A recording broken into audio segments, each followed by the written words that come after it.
again, welcome back to our Financing Simplified podcast. We're back with Marc from ByMark Law. And for a lot of our viewers, we get a lot of questions like as mortgage brokers about the legal part of it. And obviously, as a mortgage professional, we have some insight on what happens behind the scenes, but it's always best to speak to a lawyer. We always defer questions to lawyers. And we did get a couple questions from some of our viewers. And now that I have you here, first of all, Marc, take it away. I want you to reintroduce yourself to our viewers that are just tuning in for this podcast. Let us know a little bit about yourself. Again, thanks for having me on, Anth. Happy to be here and to be chatting with you in lovely Kleinburg. So my name is Marc Soscia. I'm a real estate, estates, and corporate lawyer. I have a law office in Vaughan. Awesome. No, definitely, Marc, as we work together on many transactions. Always a pleasure to work with you and your team, get the deals done, get everything closed. A lot of times we'll get questions, especially around this time in this market, when it comes to rents, as rents are really, really high. And, you know, Ontario has some of the strictest tenant laws in Canada. Let us, fill us in a little bit for some of our viewers. Like, if you're purchasing a home and let's say you decide that you want to rent it out, what advice would you give to someone who is renting out a property, they're seeking out some guidance and some solicitor advice? Great question. First thing is make sure that your mortgage permits tenancies. Whether you're buying, you might say, don't all mortgages allow me to rent my property? The answer is no. A lot of mortgages, you give a covenant, which is a promise, a legally enforceable promise to the lender, saying that I am purchasing this property for my personal use, and throughout the duration of my ownership, I will not lease this property out. So you want to make sure that you are your mortgage allows it, and you want to understand the risks of if you're in default of your debt covenant and you lease a property out which shouldn't be leased out. You should understand that you're exposing yourself to risk that the lender can call the loan if they find out. So that's the first thing. Make sure your mortgage allows it.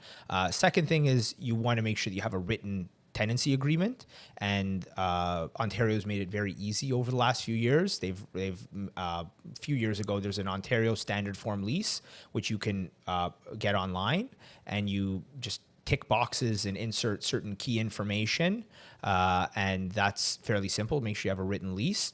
Make sure you understand, if you're a landlord, your rights to evict a tenant. So some people think that, when a tenancy is up, I can ask my tenant to leave the property, say your tenancy is at an end, can you please leave? The short answer is that's not always the case. Some people might be surprised to find out that's not always the case.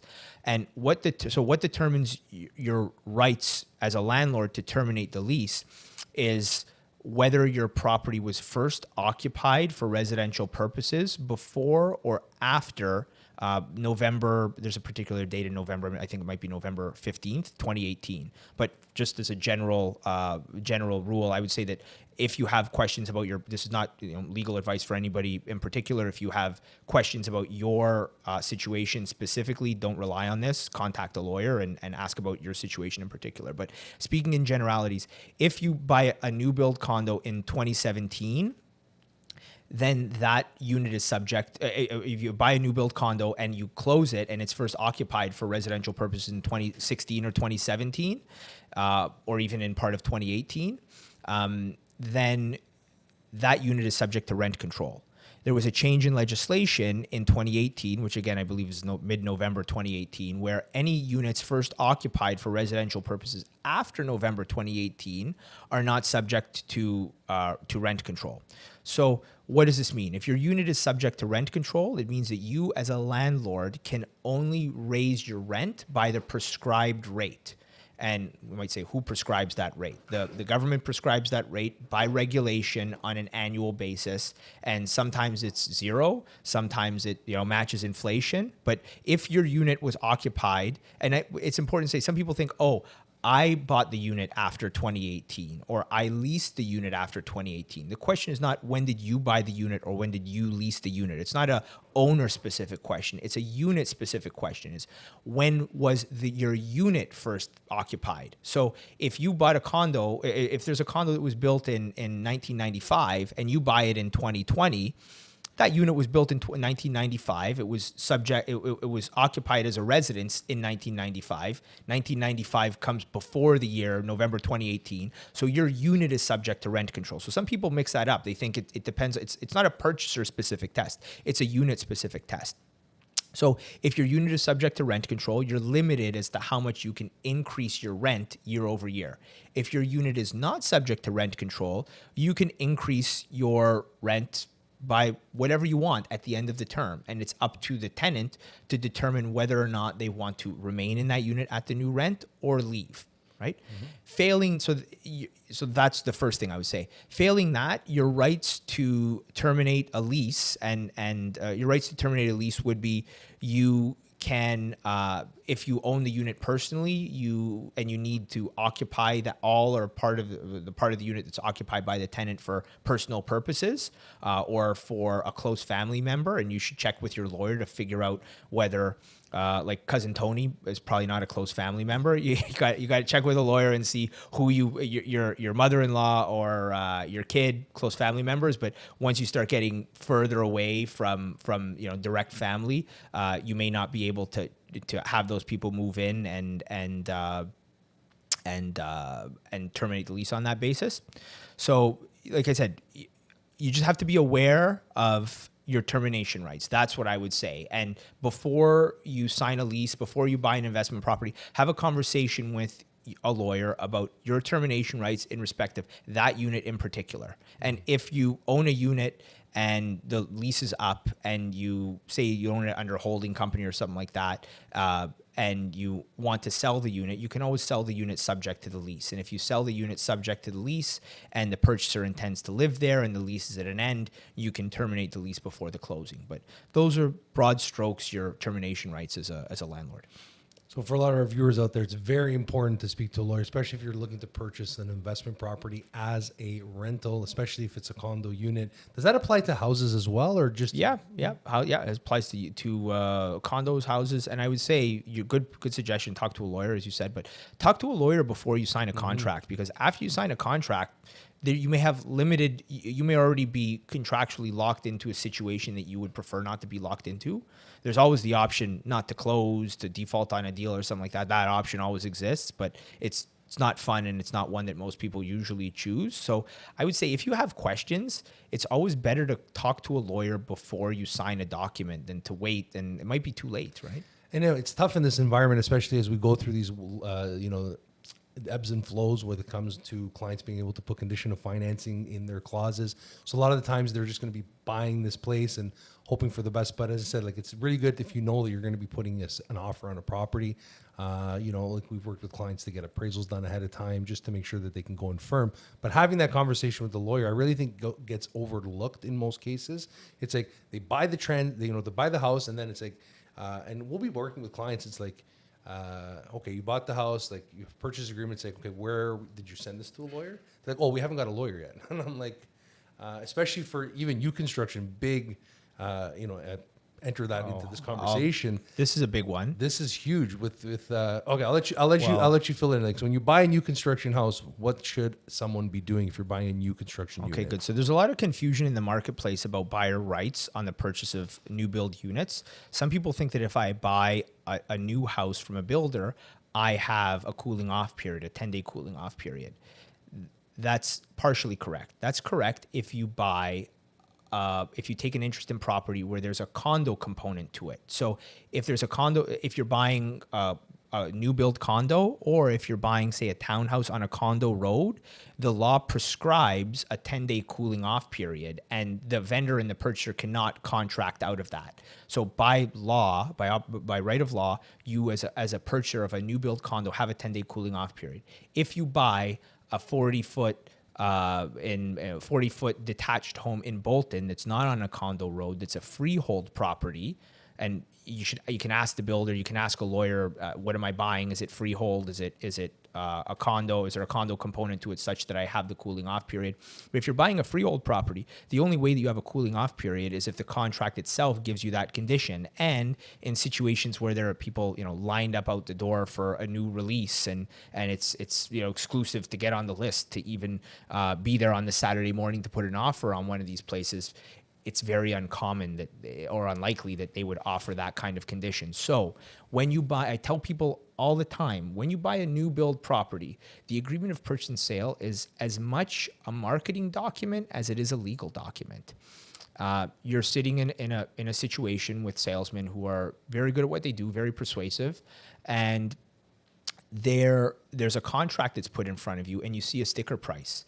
A lot of people don't realize that sticker price is subject to adjustments, and even if they do understand that it's subject to adjustments, they don't understand whether there are caps on those adjustments. They don't understand the mechanism by which that the amount of that adjustment will be determined. And maybe they have, even if they're experienced in the real estate industry, you might have bought 4 or 5 properties, but they're all resale. New build is a completely different ballgame. So make sure that you are either comfortable paying more than the sticker price if you buy a new build, or if you are not comfortable and you want to understand, you're not comfortable just with that blanket statement, I'm not comfortable just paying more, I want to know why I might pay more or how much more I'm reasonably likely to pay, you should reach out to a lawyer in the case of a freehold property before you sign the agreement, or in the case of a condo deal, immediately after signing the agreement, so that your lawyer can give you advice as to how these charges, these additional closing adjustments are going to be charged. And so that your lawyer in many cases can reach out to the vendor's lawyer ask for changes. And oftentimes the vendor's lawyer will give changes and provide caps on certain adjustments and delete other adjustments in the entirety if you have your document reviewed by a lawyer and the request goes out. The other thing that I would say about new builds is you don't know when you're going to get your property, right? So if you buy a property that exists, with almost certainty, as certain as anything can be, right? The vendor can always default, but you have a very, very high degree of certainty that you're going to close and be able to live in your house on that particular date. With a new build, where, especially throughout COVID, people have had their homes delayed for months and years. Sometimes even outside of the COVID context, there could be project-specific issues where sites are delayed for years and years and years. You're talking 5, 7 years, 10 years, right? In some cases, that's not impossible. That's not unheard of. I know of 1 or 2 cases like that, right? So you want to know who the builder is, right? Is it somebody that has a track record in the industry for being able to deliver on time, for example? That's going to really minimize or speak to the risk of the house, the unit taking longer to build than you might initially expect. And then another thing, and I could go on for half an hour here about the main takeaway here is before you do a new build, before you sign a new build contract, call a lawyer. The final thing that I'll mention on this, which is by no means exhaustive of the risks, is if you buy a condo, there's a period called the occupancy period, which catches people by surprise. And what it is there will likely be a point in time when your unit, the municipality has given an occupancy certificate in respect of your unit, which means the unit you're purchasing is fit for habitation, but the condominium corporation has not been created and the unit cannot be transferred to you. So there's a period called the interim occupancy period between when your unit is fit for habitation and the condo can be sold. And during that period, the most condominium contracts in Ontario will say you have a contractual right to occupy the property and have exclusive use of the property, subject to certain limits. You may not be able to lease the property during that period, and you'll have to pay an occupancy fee, which is basically meant to compensate the builder for the cost of carrying the home between the period where the home is ready for habitation and when it can be sold. So you can talk to a lawyer about specifics for your unit, but just know that if you're buying an investment condo, or even if you're buying a condo for yourself, it might not be done on time.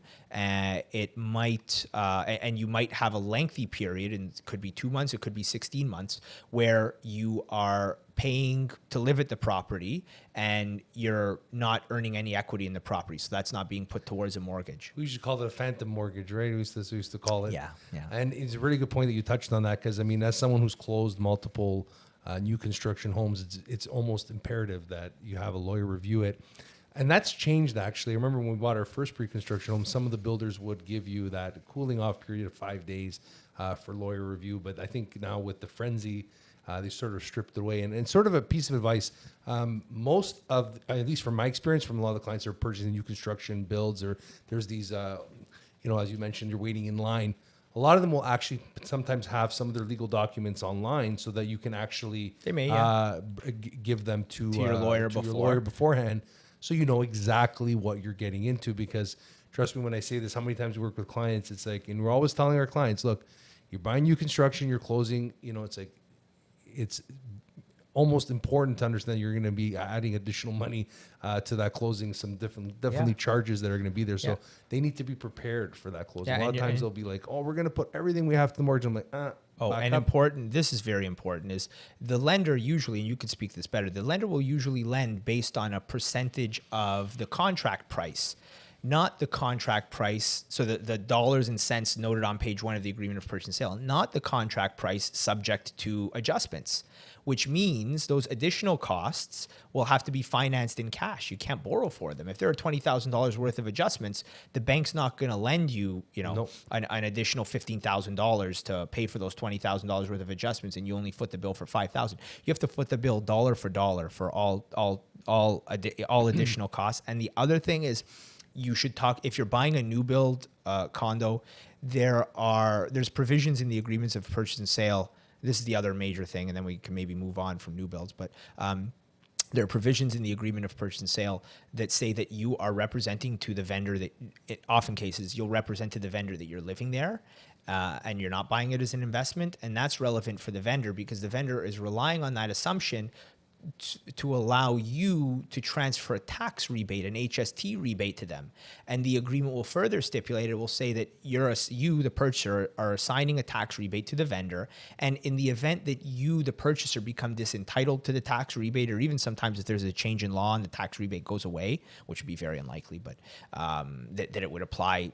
If the tax rebate were stripped, you would think that Parliament, and this is me speculating, would say that it only applies to future deals, not to deals that have already been signed. But again, that's just speculation. But the agreement will say that if you you as the purchaser become disentitled to that rebate, then you will pay that rebate dollar for dollar to the vendor. And that rebate can be $24,000 to $27,000. Oh, I've had it happen multiple times where they didn't disclose it, and then all of a sudden it's like they have to rent it out.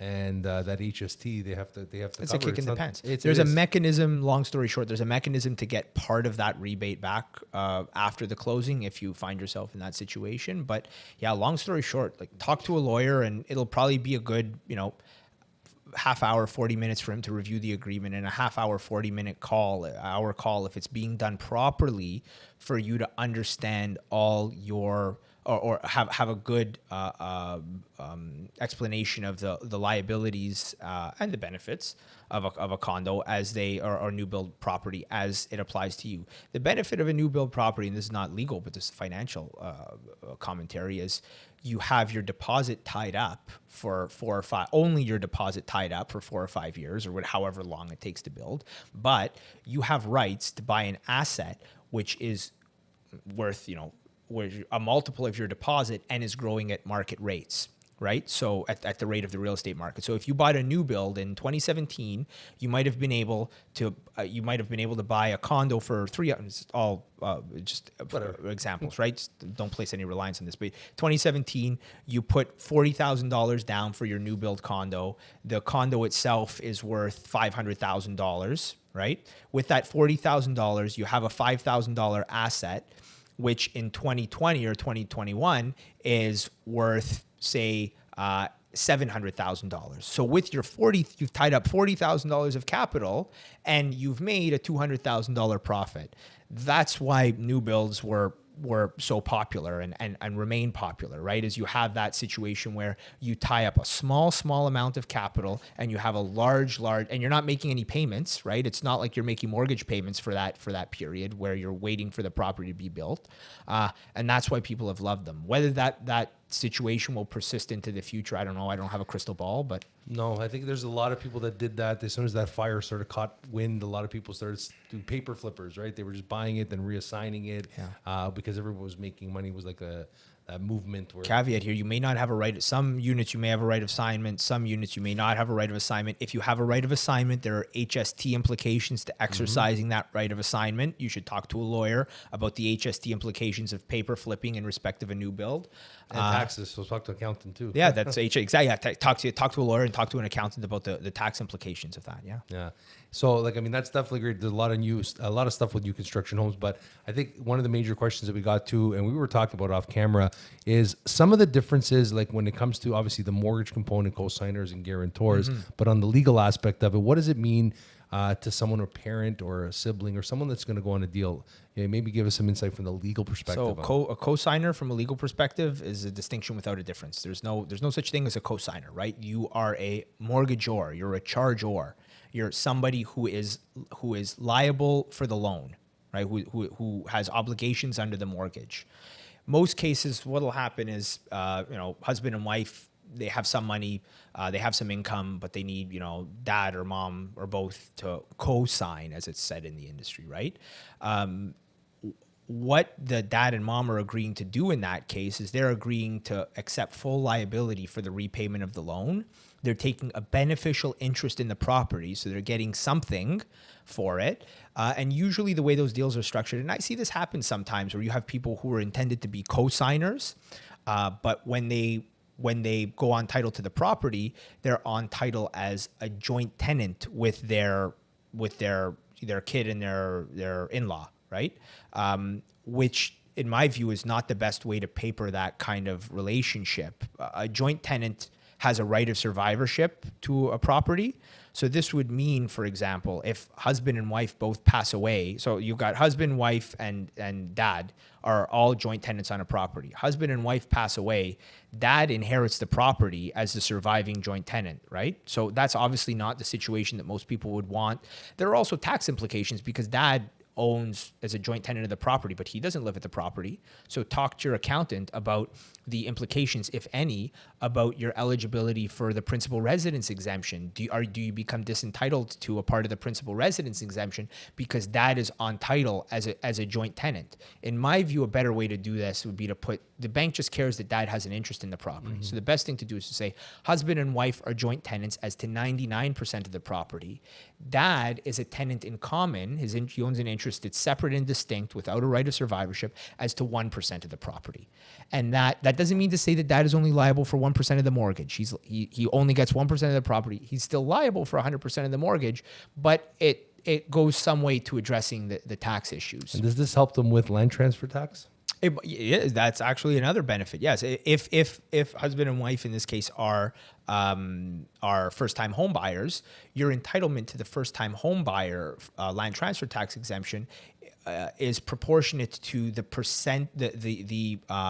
proportionate share of purchasers who are first-time home buyers. Mm-hmm. So if you have a husband and wife who are both first-time home buyers and they take 99% of the property, you become eligible to 99% of the first-time home buyer land transfer tax rebate. Whereas if you're on title as tenants in common, you might look at it as only 2/3 of the parties are eligible for the rebate, so you're only eligible for 66.66% of the rebate. The 99% that the husband and wife own in that circumstance would go out in accordance with the will of the husband and wife, or if the husband and wife don't have a will, there's rules in Ontario called the intestacy rules that says where property goes if we find ourselves in a situation where somebody passes away without a will.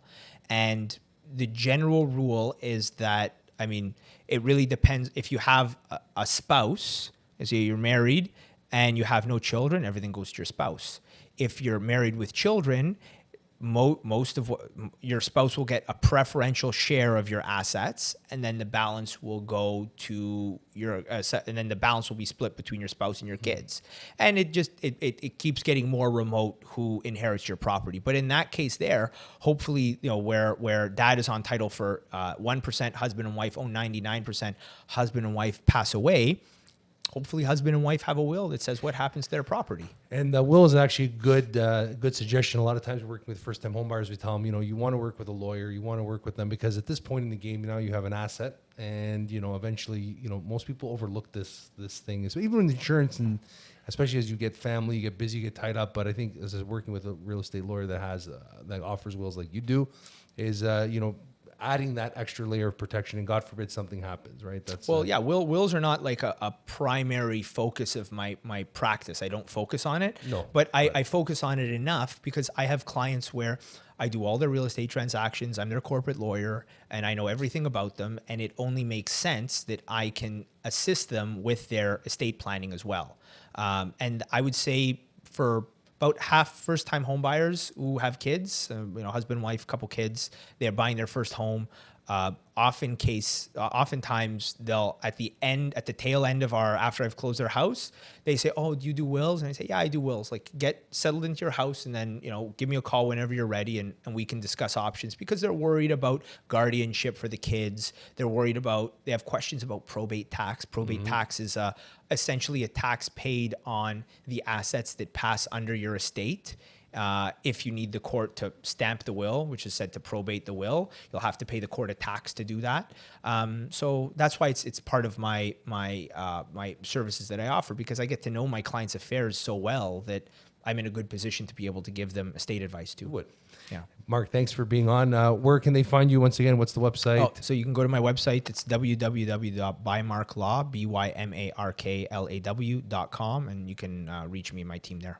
Once again, thanks for tuning in to our Financing Simplified podcast. Obviously, you can find us on social at @A_Venuto, obviously our website at InTouchMortgageSolutions.com, and on YouTube. Thanks again for tuning in, but we'll see you next week. Book of knowledge, eh?